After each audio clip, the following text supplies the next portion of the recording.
Olá! Hoje nós vamos conversar um pouco sobre um assunto muito importante em todo o mundo, o diabetes mellitus, responsável por causar diversas alterações, como o pé diabético. Segundo a Organização Mundial de Saúde, há 346 milhões de diabéticos em todo o planeta. No Brasil, o número estimado de doentes chega a 12 milhões, sendo que 50% deles não sabem que têm a doença. Mas afinal, o que é diabetes? O diabetes é um grupo de doenças que atinge o processo de absorção, troca e mudanças no organismo, chamado de metabolismo. O diabetes tem causas diversas, e a sua principal característica é o aumento da glicose no sangue, o que chamamos de hiperglicemia. Esta alteração, ela acontece pela produção deficiente ou ausente de um hormônio chamado insulina. Este hormônio, ele é produzido por um órgão do nosso corpo humano chamado de pâncreas. Este é o nosso fígado, nosso estômago, e aqui se localiza o órgão pâncreas. Uma das funções principais da insulina é absorver o açúcar dos alimentos que comemos e levá-lo para dentro das células no nosso organismo, onde é usado como energia. O açúcar é a fonte de energia mais rica do nosso corpo, e quando se tem diabetes, o corpo não produz insulina, ou não produz o necessário, ou a insulina produzida não age adequadamente. Sem insulina, o açúcar não é absorvido pelo organismo, porque é a insulina que abre as portas para o açúcar. Quando o organismo não produz insulina, o problema é chamado de diabetes tipo 1. Esse tipo de diabetes corresponde a aproximadamente 10% dos casos da doença no Brasil. Já o diabetes tipo 2 é caracterizado pela resistência do organismo à insulina, o que compromete a absorção do açúcar. 90% dos casos de diabetes são desse tipo, que é mais comum a partir dos 40 anos de idade. O diabetes tipo 2 está intimamente ligado ao fator hereditário, ao diagnóstico prévio de intolerância à glicose, que é uma condição sem sintomas chamada pré-diabetes e também conhecida como glicemia de jejum alterada, a hipertensão arterial, a dislipidemia, que é a elevação das taxas de gordura na corrente sanguínea, a história de diabetes mellitus gestacional, que é o aumento da glicose com início ou diagnóstico durante a gestação, e o que pode ocasionar o feto macrossômico, caracterizado principalmente pelo excesso de peso de recém-nascidos. Outros fatores ligados ao diabetes são tabagismo, sedentarismo, obesidade e etnia. A doença é mais comum na etnia negra do que em outros grupos da população. Pessoas que têm circunferência abdominal superior a 102 cm para homens e 88 cm para mulheres também apresentam um risco elevado de desenvolver o diabetes tipo 2. Essas pessoas devem ficar atentas aos problemas de saúde associados ao excesso de peso. As opções de tratamento para o diabetes tipo 2 são dieta e atividade física. Os remédios mais usados são os medicamentos por via oral e, em alguns casos, injeção de insulina. Já os pacientes com diabetes tipo 1 geralmente são jovens e as opções de tratamento são dieta, atividade física e injeção de insulina. Simples, não é? Mas muitos pacientes não conseguem seguir corretamente o tratamento. É o que aconteceu com este paciente, que descobriu que tinha doença aos 29 anos e recentemente teve parte da perna esquerda amputada.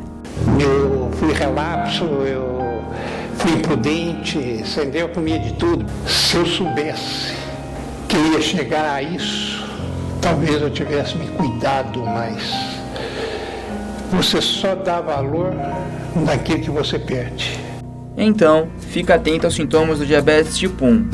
O doente urina muitas vezes, em grande quantidade, tem sede excessiva, sente muita fome, tem perda de peso sem motivo, tem cansaço excessivo com dores musculares e irritabilidade, tem dores de cabeça, náusea e vômito. E o que sente a pessoa com diabetes mellitus tipo 2? 50% dos pacientes diabéticos tipo 2 não têm sintomas, mas também há pacientes com esse tipo de diabetes que apresentam infecções frequentes, visão embaçada, demora na cicatrização de feridas, formigamento e dormência nas mãos e pés, coceira no corpo, principalmente na região genital. O diabetes tipo 2, muitas vezes, tem um diagnóstico mais tardio que o diabetes tipo 1. Em alguns casos, os pacientes, quando descobrem que estão diabéticos, já têm hiperglicemia há muito tempo. Por isso, é muito importante que, se você que tem parentes diabéticos na família, deva fazer um controle médico regular, colher seus exames e, principalmente, evitar o excesso de peso. O diabetes tipo 2 está muito relacionado à obesidade. Após o diagnóstico de diabetes, existe um exame simples que pode ajudar o paciente a fazer o controle da doença. Com apenas uma gota de sangue é possível verificar a concentração de glicose, mais conhecida como glicemia. O valor não deve ultrapassar 100 mg por decilitro de sangue, ou seja, ao fazer o exame é preciso ficar atento à informação no visor do aparelho. Para evitar as complicações do diabetes, é essencial que você mantenha o seu diabetes bem controlado. O controle glicêmico é muito importante para a prevenção das complicações.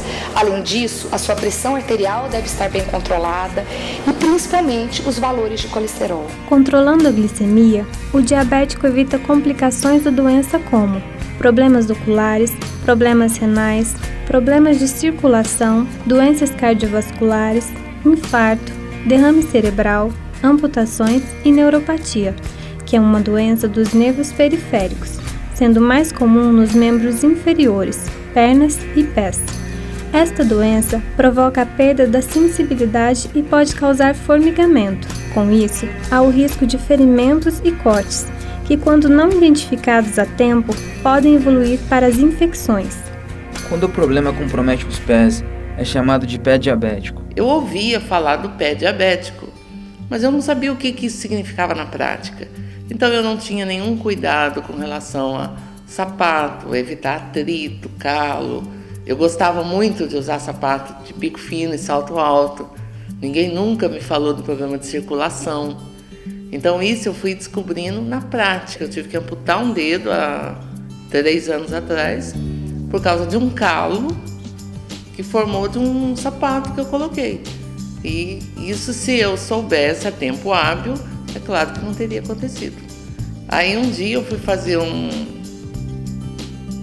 exame, eu não me lembro o que era, a enfermeira chegou a pressionar meu dedo com uma agulha e eu não senti. Aí ela falou que eu já estava com neuropatia em estado avançado. Então, por isso o calo, eu não percebi o calo, eu não percebi o começo da infecção, só fui perceber mesmo na hora que já estava todo tomado. Eu já vi casos da pessoa lá, às vezes está com o pé totalmente comprometido por causa de uma pelinha que ele puxou e soltou. Então, qualquer sinal de irregularidade, eu prefiro perguntar, eles olham, orientam direitinho, do que você dar aquela remediada caseira e depois você perder o pé. Prefiro não correr esse risco. Um portador de diabetes tem 50 vezes mais chances de sofrer amputações de membros inferiores em comparação com pessoas que não têm o problema. O risco de amputação aumenta quando o diabético tem lesões nos pés. Esta paciente passou 2 semanas internada, depois de ferir um dos pés com um prego e demorar para procurar atendimento em uma unidade de saúde. Eu estava calçada de chinelo de pano e fui varrer, pisei no pé. Como que a senhora percebeu que o pé da senhora estava sendo machucado? Aí eu fui tomar banho, fui tirar a chinela, tá grudado, eu não senti, né, antes. Aí tá fincado o prego. Depois de receber alta do hospital, a paciente passou a vir ao Núcleo de Assistência e Ensino em Enfermagem, na ENF, para que seja feito o curativo das feridas nos pés. Os enfermeiros usam gaze com soro fisiológico morno para fazer a limpeza, e quando há infecção, usa-se antissépticos e o produto adequado conforme o aspecto da ferida. Em casa, ao fazer a higienização dos pés, a paciente precisa enxugá-los de maneira delicada, principalmente entre os dedos. Massagem suave ajuda a ativar a circulação dos pés e das pernas, e é uma boa oportunidade para se verificar a presença de calosidade, rachaduras, bolhas, lesões e micoses. O uso de um creme hidratante é recomendado, especialmente se a pele estiver ressecada, mas não deve ser passada entre os dedos. Outra dica é cortar as unhas em ângulo reto. Os cantos não devem ser retirados para não causar trauma. Na hora de escolher os calçados, são recomendados sapatos para diabéticos e sandálias anatômicas. Chinelos e sandálias que expõem os pés a ferimentos e traumas devem ser evitados. Atividades físicas também melhoram a circulação, além de auxiliar o paciente a manter os movimentos dos pés, a elasticidade muscular e a reduzir a sensação de dor. O exercício não é para fazer um período longo, né? Fazer o exercício com 30 minutos, por exemplo. Não, se você fizer o exercício com 3 minutos, 2 minutos, algumas vezes ao dia, é mais importante do que fazer muito tempo em um curto período. Então, o que é importante é você estar estimulando a circulação dos membros, né? Isso é um ponto favorável.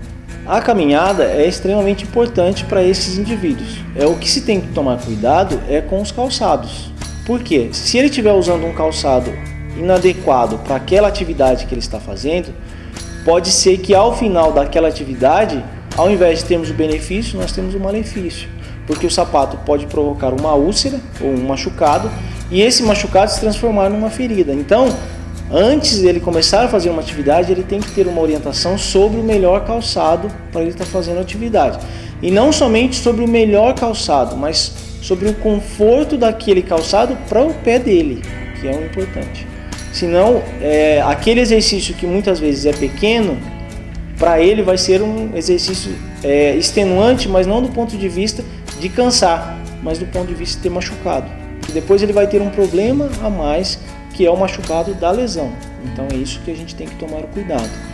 Porque o paciente diabético, de um modo geral, ele tem uma diminuição da sensibilidade. Se ele diminui a sensibilidade, ele não consegue sentir o quanto que aquele calçado está machucando o pé dele. Para a caminhada, o melhor calçado ou o calçado ideal para isso é um tênis. Mas quando nós falamos em tênis, é um tênis pelo menos que tenha um pouco de amortecimento, que esse tênis consiga absorver bastante a transpiração, que seja um tênis bem confortável. E não somente o tênis, mas também a meia que ele esteja usando, né, que seja de algodão, para conseguir absorver bastante o suor do pé e que não tenha costura essas meias, né? Até o calçado, quanto menos costura ele tiver, melhor. Por quê? A costura pode ser um local, um lugar que pode promover lesão, pode promover úlcera naquela região.